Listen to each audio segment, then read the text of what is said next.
ശാന്തി.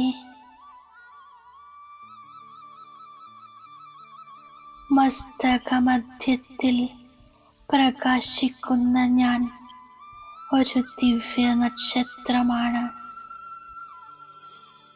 ഞാൻ ദിവ്യ ആത്മാവാണ്. ഭാഗ്യവിധാത ഭഗവാന്റെ ഭാഗ്യവാനായ സന്താനമാണ്.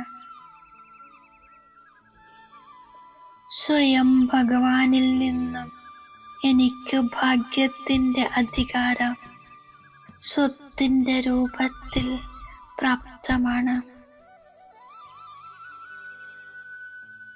സർവ അവിനാശി ഖജനാവുകളും സ്വത്തായി ഞാൻ പ്രാപ്തി ചെയ്യുന്നു.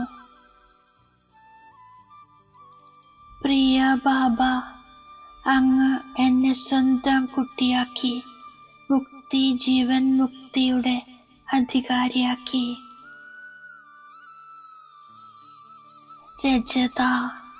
രചനയുടെയും ആദി മധ്യ അന്ത്യത്തിൻ്റെ ജ്ഞാനം നൽകി.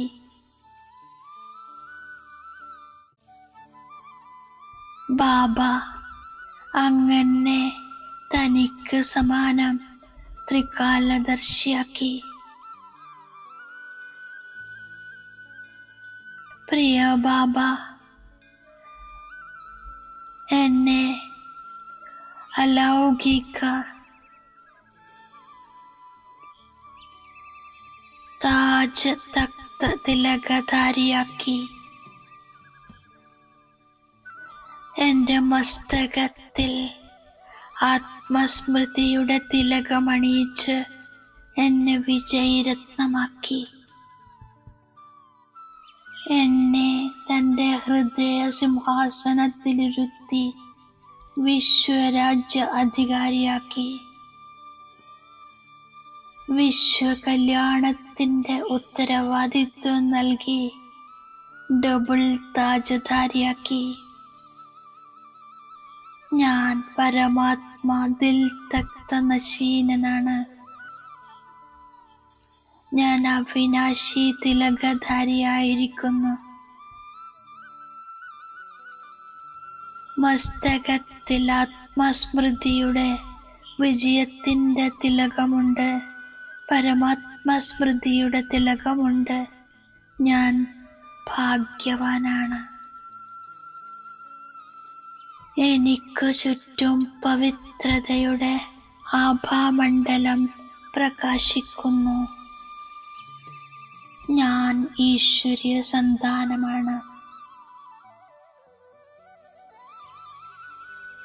എൻ്റെ ഭാഗ്യത്തിൻ്റെ ലഹരി നടപ്പിലൂടെയും മുഖത്തിലൂടെയും കാണപ്പെടുന്നു.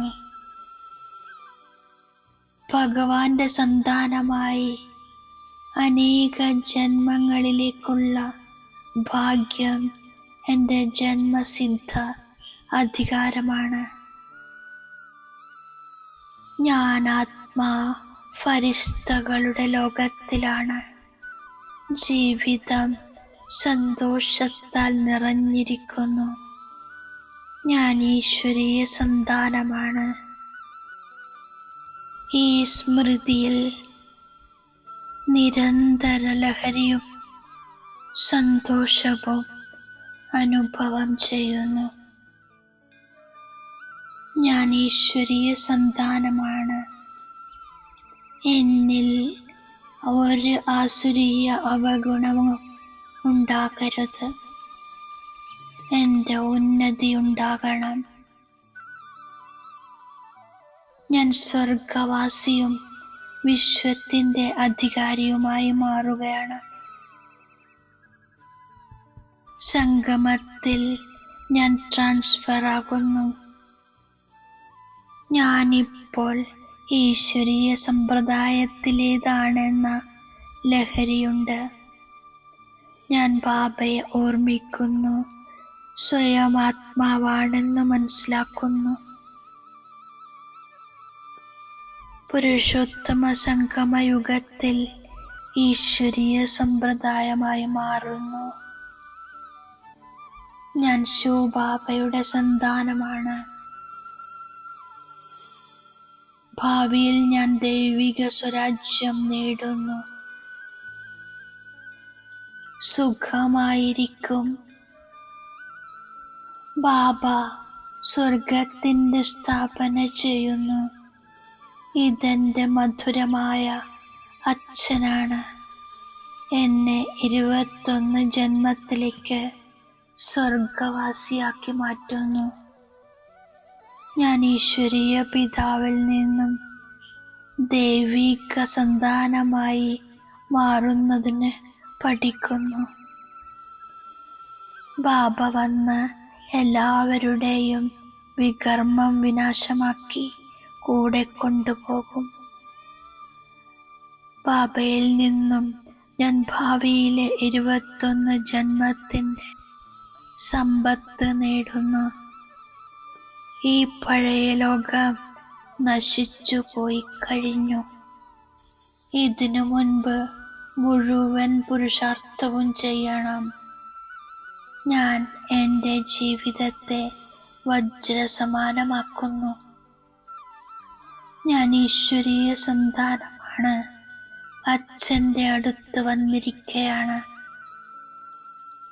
ഈശ്വരീയ പിതാവാണ് സ്വർഗം രചിക്കുന്നത്. മുഴുവൻ കുട്ടികളും ബാബയുടെ സ്വത്താണ്. മായ എല്ലാവരെയും മോശമാക്കി മാറ്റി.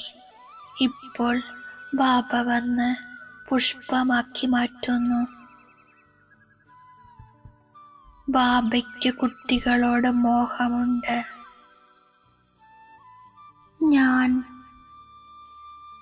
സമർത്ഥനായി മായയുടെ മേലെ വിജയം നേടുന്നു. ഇവിടെ യോഗബലത്തിലൂടെ കർമ്മേന്ദ്രിയങ്ങളെ വശത്താക്കുന്നു. ഞാൻ കേവലം 2 വാക്കുകൾ ഓർമ്മിക്കുന്നു: ബാബയും സമ്പത്തും. മറ്റ് സംഘങ്ങൾ വിട്ട് ഒരേ ഒരു ബാബയെ ഓർമ്മിക്കുന്നു. നല്ല നല്ല കുട്ടികളെ ബാബയും ഓർമ്മിക്കുന്നു. ബാബ പറയുന്നു, എത്ര സാധിക്കുമോ അത്രയും ബാബയെ ഓർമ്മിക്കൂ. ബാക്കി എല്ലാവരെയും മറക്കൂ. സ്വർഗത്തിന്റെ രാജധാനിയാകുന്ന വെണ്ണ ലഭിക്കും. ഞാൻ സ്വദർശന ചക്രധാരിയായി മാറുന്നതിലൂടെ ചക്രവർത്തി രാജാവായി മാറുന്നു. സത്പുത്രരായ കുട്ടികൾ ബാബയെ അനുസരിക്കുന്നു. അവകാശി കുട്ടികളോട് മായ ശക്തിശാലിയായി യുദ്ധം ചെയ്യുന്നു. ബാബ പറയുന്നു, എന്നെ ഓർമ്മിക്കുകയാണെങ്കിൽ യോഗാഗ്നിയിലൂടെ മുഴുവൻ വികർമ്മങ്ങളും വിനാശമാക്കും. എത്ര ഓർമ്മിക്കുന്നുവോ അത്രയും ഉയർന്ന പദവി നേടും. ഇതിൽ വളരെയധികം അന്തർമുഖത ആവശ്യമാണ്. ഓർമ്മയുടെ ബലത്തിലൂടെ കർമ്മേന്ദ്രിയങ്ങളെ ഒരു ചഞ്ചലതയുമില്ലാത്ത തരത്തിൽ വശത്താക്കണം. സമയം കുറവാണ്. നല്ല രീതിയിൽ പുരുഷാർത്ഥം ചെയ്ത് മായാജീത്താകണം. ബാബ നൽകുന്ന ജ്ഞാനം അന്തർമുഖിയായി ധാരണ ചെയ്യുന്നു. ബാബയ്ക്ക് തൻ്റെ സുഖവിവരങ്ങൾ തീർച്ചയായും നൽകുന്നു. ഞാൻ വരദാനത്തിൻ്റെ സ്വരൂപമാകുന്നു. മംഗളകാരി മനോവൃത്തിയിലൂടെ സേവനം ചെയ്ത് സർവ ആത്മാക്കളുടെയും ആശീർവാദങ്ങളുടെ അധികാരിയായി ഭവിക്കൂ. ഞാൻ വിശ്വമംഗളകാരിയാണ്. കർത്തവ്യത്തിൽ സദാ ദയാഹൃദയരും മഹാദാനികളുമാകുന്നു. ഓരോ ചുവടും മംഗളകാരിയാകണം. നിമിത്തഭാവം ഓർമ്മ വരണം.